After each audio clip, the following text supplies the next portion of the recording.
Good afternoon. This is Joe Scarice at Real Estate Niches Podcast. Welcome back. We have a great discussion today with a great, really interesting relationship that I've created through Clubhouse. We're going to take a deep dive into developing your real estate business. And I'm here with Gus Ofili, who was born in Connecticut and moved to Maine in 2005. And he's a licensed real estate agent at Dawson, Bradford out of Bangor, Maine. He graduated from Dawson University in 2010, worked at Bank of America after college for about 7.5 years, and he's been a real estate agent licensed since the very end of 2018. In 2019, he's sold over 50 homes, totaling $6.9 million. 2020, he's increased a little bit there, 71 homes sold, totaling $11.6 million. And in 2021, he's hit a high of 106 homes sold, totaling $20+ million. Gus started investing in real estate in August 2020 and has a total of 6 buildings with 20 units. Gus is also a 2-time winner for area Toastmasters speaker. Gus's family consists of his lovely fiancee, Heidi, daughter, Nadia, son, Gus the 7th, and 1 child on the way. You're a busy man, my friend. How are you, Gus? Great to meet you in person instead of just on the phone. I put together some questions to ask you, and I think your background from finance to real estate to Toastmasters. I'm very confident that you're comfortable in your skin when it comes to real estate and real estate investing and being a real estate professional as well. So, what made you want to become a real estate agent? As you read off, and first and foremost, Joe, thank you for having me on your podcast. I appreciate that very much. But basically, as far as me joining to be a real estate agent, I wanted to invest. And in the year of 2016, I was working for Bank of America. I was working with the agent, and we were looking for properties. And at that time, Joe, I didn't know what I was doing. So I almost went under contract to a place that I know now in 2022 is a place that you never want to go ahead and touch. So, I reached out to my peers. They told me not to get involved in that particular property. And I said, hey, man, if I want to go ahead and get into this thing, real estate, I know I'm working a 9 to 5. It's not working for me right now. I'm just going to quit everything. And I'm just going to jump into real estate as far as becoming a real estate agent, because I've been a salesman since I was a little kid. I knew it was an avenue that I would do great in. And that's how I became an agent. So how have you been able to grow as a realtor so quickly?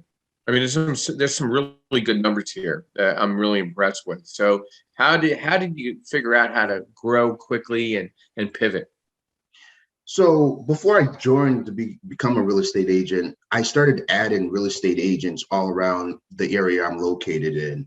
And what I wanted to see, when I say added, I mean on social media platforms. I wanted to know, me being an outsider, what attracted me to certain realtors as far as what they were doing on social media.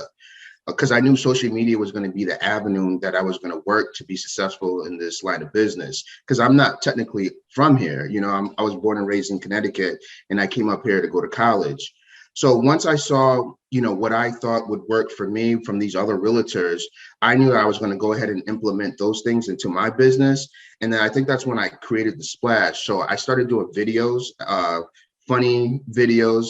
A lot of people in my office at the time were telling me that's not the way to go. You got to knock on doors, things along those lines, more of the traditional role. But I knew I wanted to go through the social media avenue, because I know every time someone wakes up in the morning, first thing they're doing is they're checking their phone and they're checking their social media. So I made funny content.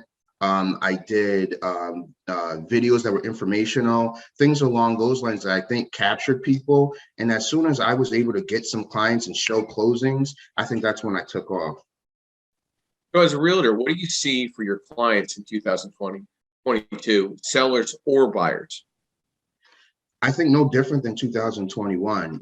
Everyone has their own opinions as far as the market is going to go up, the market's going to go down. Me, myself, we got to live right now of what's going on.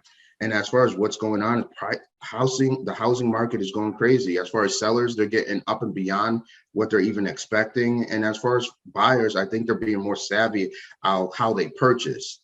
So as far as 2022, I don't see anything changing, but that's just my opinion. Many individuals out there have different opinions when it comes to it.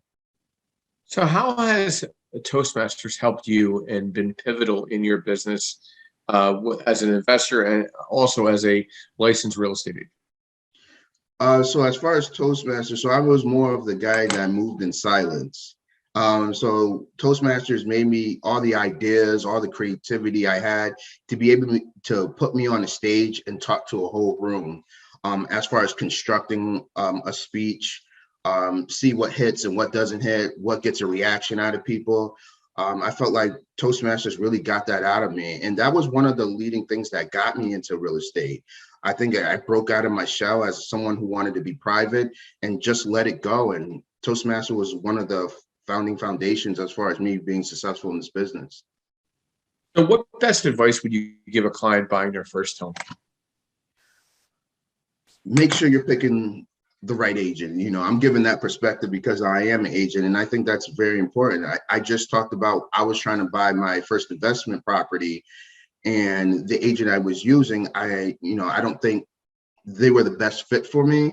And so I would say that's the best thing, having an agent that's going to be there and guide you throughout that way. And then also having a lender who's going to be there and guide you through that way. So the real estate side, the lending side. So you're as educated on everything to make the right decision, because buying a house is the biggest investment that you're going to make in your life. So how was the transition from a city in Connecticut to the state of Maine? A culture shock. Honestly, Joe, I didn't know people listen to country music until I came up to Maine. That was one of the things that I noticed when I first came up here. But the biggest advantages up here were everything was just laid back. The people were super friendly. As far as when I got out of college, I just knew there was tons of opportunity that was up here that made me stay up here. And I picked the right thing because I'm up here flourishing in the state I love, and I'm never going to leave here. And how and why did you get into investing in your area? Hey, Joe, can you repeat that question? I'm sorry. How and why did you get into investing in your area? So when I was working at the bank, sometimes I would get phone calls from older individuals who are living off their Social Security. And a lot of times they weren't able to pay their mortgage or the credit card bills.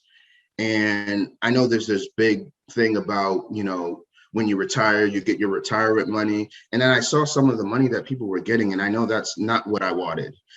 So I knew, as far as investing in real estate, that would give me that cash flow consistently. And if I was able to go ahead and build my portfolio, that was going to be something I could live on when I hit my 60s, 70s. Who wants to continue being in the field at that particular age?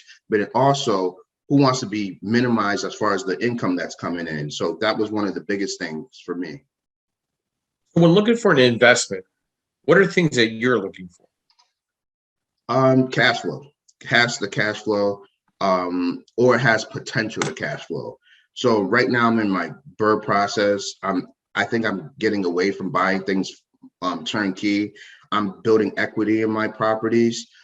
So what I'm looking at is buildings that I could put some work into that will cash flow me, and then those buildings will go ahead and give me a long line of equity, so I don't have to worry about things in the future. So how has the BRRRR strategy helped you with investment properties? It made me look at real estate a lot different. When I first started and buying my first investment property, I was scared to purchase a property that needed work in it.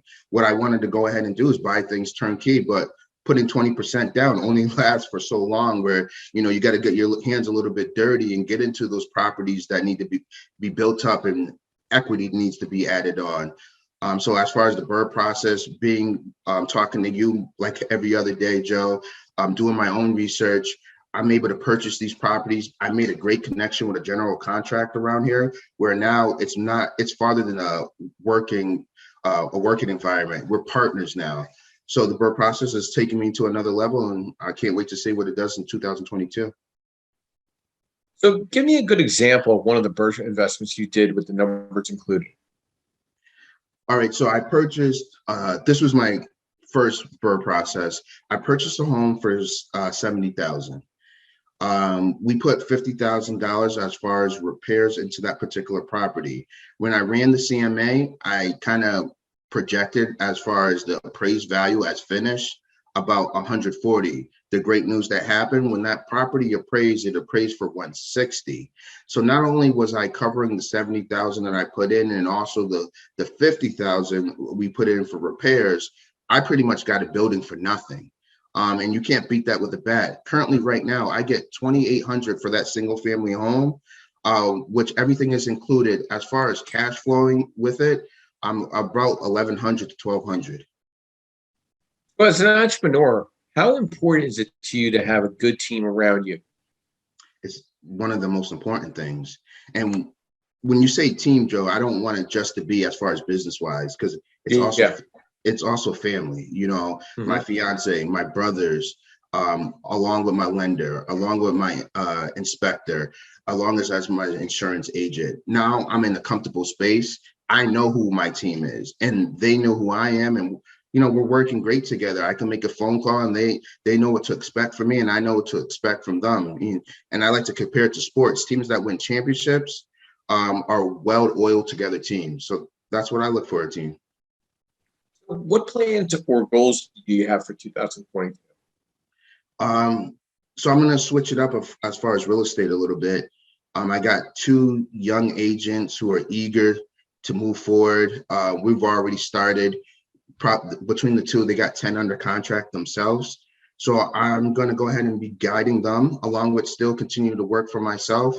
And the goal, as far as investment wise, to pick up 12 buildings.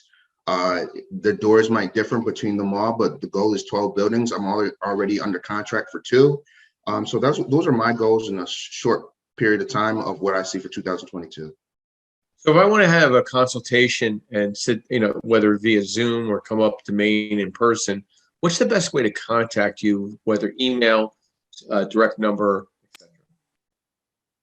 Yeah, as far as direct number, I still want to keep that little small part of Connecticut with me. So my telephone number is 203-768-4134. My email address is Gus Ofili, that's Gus, O as in Oscar, F as in Frank, ILI @ERA Dawson.com.